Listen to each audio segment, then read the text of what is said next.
Hello student, class fifth है और subject Hindi. Chapter number होगा इसका 15। तो हमने 14 चैप्टर तक इस स्टडी कर ली है और एक्सरसाइज भी। तो अब स्टडी करते हैं हम चैप्टर नंबर 15 की, जिसका नाम है इब्राहिम गर्दी। ठीक है, तो स्टडी करते हैं इस चैप्टर की। सन 1761 में पानीपत के युद्ध में मराठों अहमद शाह अब्दाली से हार गए। सन 1761 में पानीपत के युद्ध में मराठे अहमद शाह अब्दाली से हार गए। मराठों का सरदार इब्राहिम गारदी बंदी हुआ। वह अंत तक लड़ता रहा था और घायल हो जाने के कारण पकड़ लिया गया था। घायल इब्राहिम गारदी को अवध के नवाब शुजा-उद-दौला की टोली में, जो अफगान शाही अब्दाली की छावनी के भीतर ही थी, पकड़कर रख लिया गया। शुजा-उद-दौला घायल का वध नहीं करना चाहता था, परंतु अहमद शाह अब्दाली को इब्राहिम खां के नाम से ही घृणा थी। इब्राहिम के पकड़े जाने और शुजा की टोली में उनके शुजा की टोली में होने का समाचार उसको मिल गया था। इसलिए उसने इब्राहिम को अपने सामने पेश किए जाने के लिए शुजा के पास दूत भेजा। शुजा-उद-दौला इब्राहिम की उपस्थिति से इनकार न कर सका। उसने अनुरोध किया कि इब्राहिम काफ़ी घायल हो गया है, अच्छा हो जाने पर पेश कर दूंगा। दूत ने अपने शाह का हठ प्रकट किया। उसने हर हालत में इसी पल को जाना होगा।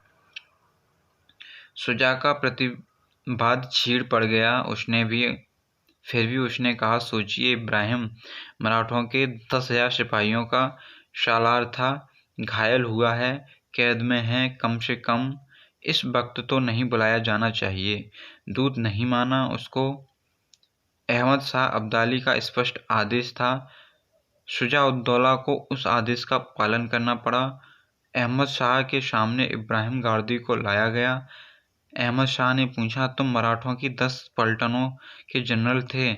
उसने उत्तर दिया, अवश्य था। पहले तुम फ्रांसीसियों के नौकर थे। आगे, जी हाँ, फिर हैदराबाद के निजाम के यहाँ नौकर हुए। सही है। तुमने निजाम की नौकरी क्यों छोड़ दी? क्योंकि निजाम के रवैये को मैंने अपने उसूल के खिलाफ पाया। इब्राहिम गारदी कहता है, और उसूल के खिलाफ पाया गया। तुम्हारे उसूल तुमने फिरंगी जुबान में पढ़ी है। तुमने फिरंगी जुबान भी पढ़ी है? जी हाँ, मुसलमान होकर फिरंगी जुबान पढ़ी, फिर मराठों की नौकरी की। खैर, अब जो कुछ तुमने किया उस पर तुमको तौबा करनी चाहिए। तुमको शर्म आनी चाहिए। घाव की परवाह न करते हुए इब्राहिम बोला, तौबा और शर्म? आप क्या कहते हैं अफगान साहब? आपके देश में मुल्क से मोहब्बत करने वालों और उस पर जान देने वालों को क्या तौबा करनी पड़ती है, और क्या उसके लिए सिर नीचा करना पड़ता है? तुम जानते हो किसके सामने हो, किससे बातें कर रहे हो? अहमद शाह ने तेज स्वर में कहा।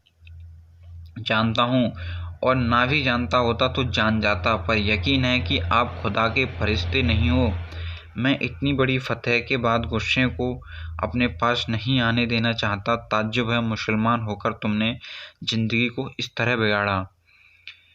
तब तो आप यह जानते ही नहीं कि मुसलमान कहते किसको हैं।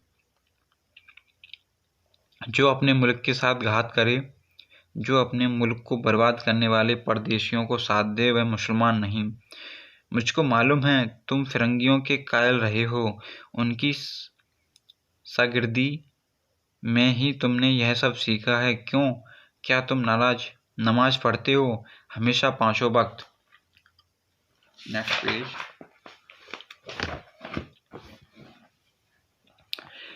अहमद शाह के चेहरे पर व्यंग भरी मुस्कुराहट आई और आंखों में बद की क्रूरता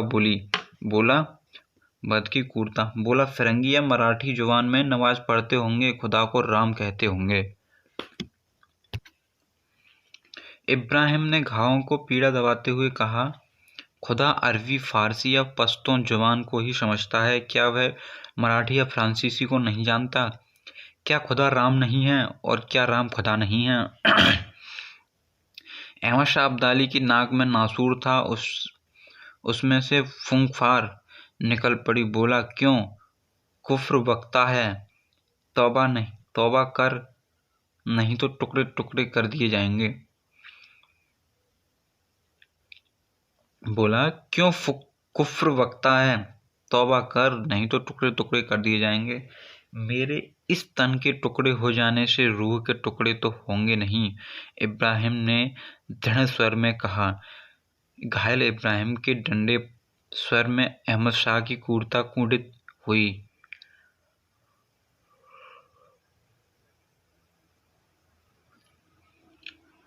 एक क्षण सोचने के बाद बोला, अच्छा, हम तुमको तौबा करने के लिए वक्त देते हैं।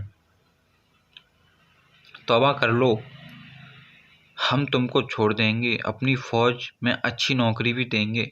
तुम फिरंगी तरीके से कुछ दस्ते तैयार करना।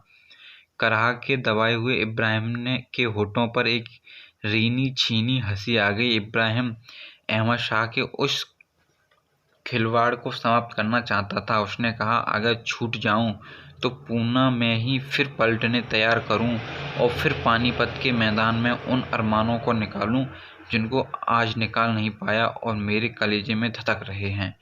अब समझ में आ गया कि तुम असल में बुत परस्त हो।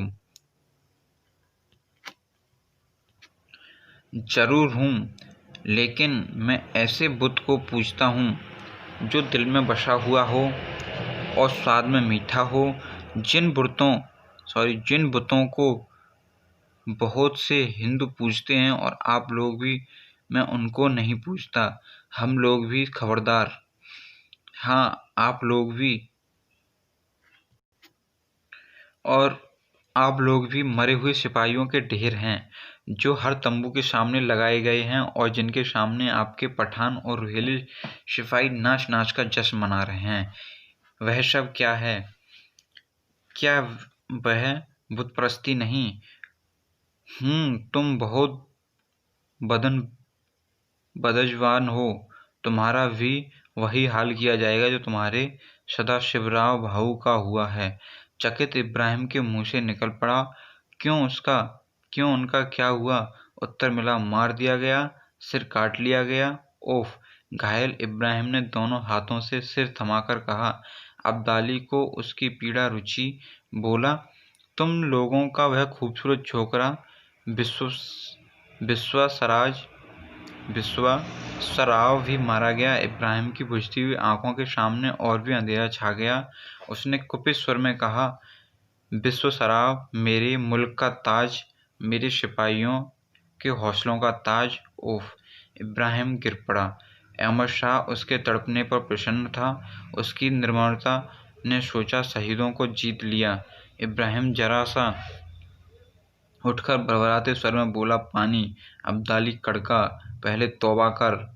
जहाँ के तहाँ पड़े हुए इब्राहिम ने कहा, तौबा? शहीद कहीं तौबा करता है? तौबा करे वे लोग जो कैदियों, घायलों और निहत्तों पर कत्ल करते हैं।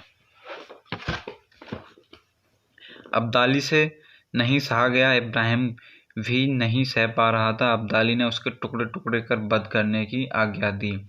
एक अंग कटने पर इब्राहिम की चीख में से निकला, मेरे ईमान पर पहली न्याज। दूसरे छीण पर स्वर से निकला, हम हिंदू मुसलमान की मिट्टी से ऐसे सूरमा पैदा होंगे जो बहसियों और जालिमों को नामो निशान मिटा देंगे। फिर अंत में मराठा ब्रिगेडियर जनरल इब्राहिम खां गर्दी के मुंह से केवल एक शब्द निकला, अल्लाह, जिसको फरिश्तों के पंख और इतिहास के पन्नों ने सावधानी के साथ छिपा लिया।